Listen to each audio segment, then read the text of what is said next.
Praise the Lord, children. When we follow our Lord and Savior Jesus Christ, we have to obey to His word. The grass wither, the flower fades, but the word of God shall stand forever. What is the word of God? It is the instructions that are given in the Bible for us to follow. Now we'll see the 10 commandments modified a little bit for you kids. I am the Lord your God, the only one who can save you. Do not put anything before me. Do not make fake gods. Do not treat my name badly. Keep the seventh day special. Give your parents honor. Do not kill people. Do not treat someone like you are married when you are not. Do not steal things. Do not lie about people. Do not go crazy about other people's things. Hope you can follow these instructions and be faithful to our Lord and Savior Jesus Christ. Now, shall we continue with Unit 10, Types of Chemical Reactions. The topic that we are going to learn today is double displacement reactions. When two compounds react, if their ions are interchanged, then the reaction is called double displacement reaction. The ion of one compound is replaced by the ion of another compound. Ions of identical charges are only interchanged. That is, a cation can be replaced by another cation. This reaction is also called metathesis reaction. The schematic representation of a double displacement reaction is given in this figure. AB plus CD will give you AD plus CB. In a double displacement reaction, either one of the products must be either a precipitate or water.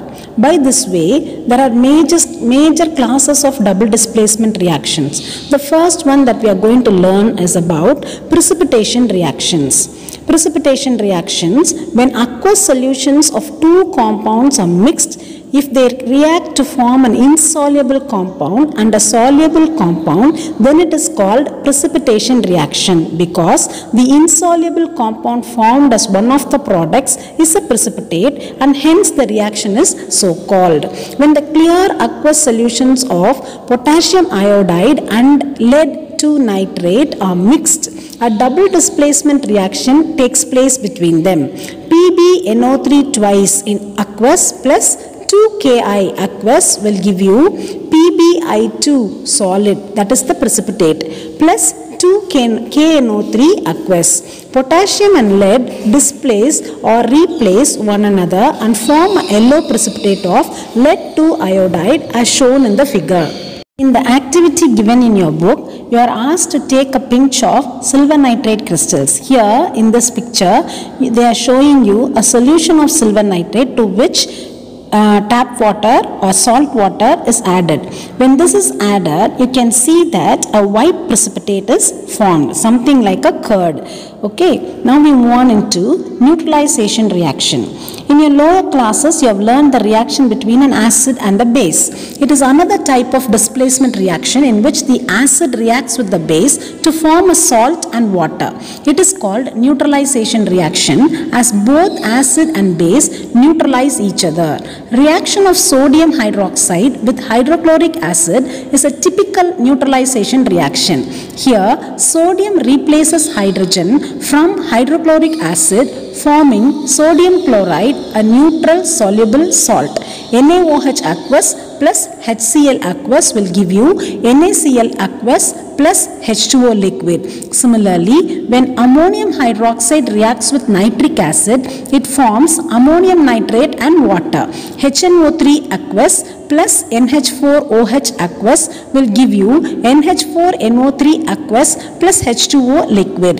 This equation is balanced. You can learn balancing the equation with this. How do you balance the equation? You see the symbol H. How many H are on the left hand side? 1 plus 4, 5 plus 1, 6. On the other side, on the right hand side, you can see 4 plus 2, that is also 6. N, 1 plus 1, 2. On the left hand side, in ammonium nitrate, you can see 2N. So that is 2. Then oxygen, 3 plus 1, 4 on the left hand side.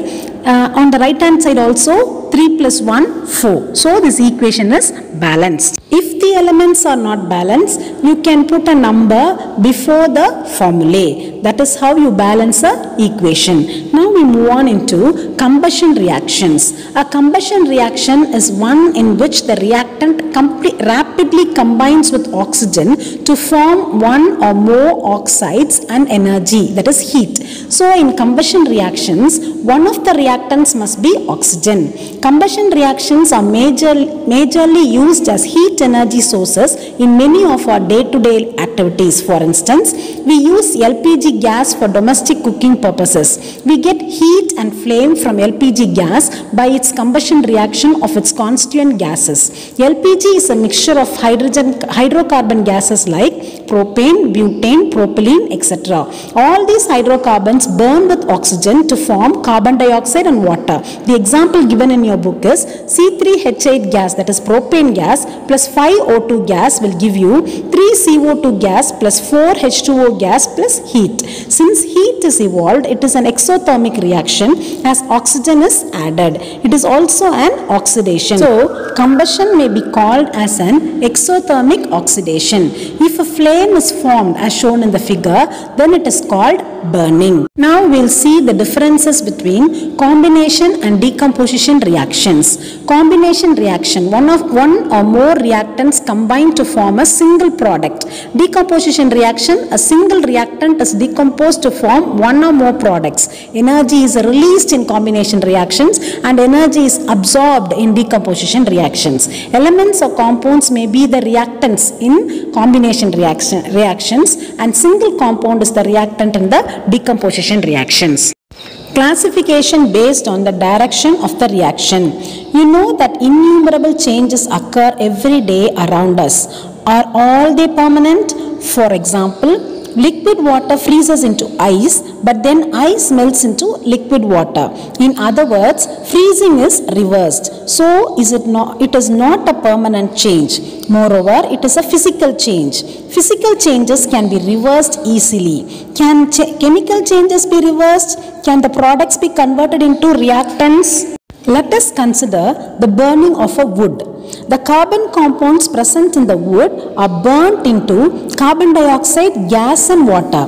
Can we get back the wood immediately from carbon dioxide and water? We cannot. So it is a permanent change. In most of the cases we cannot.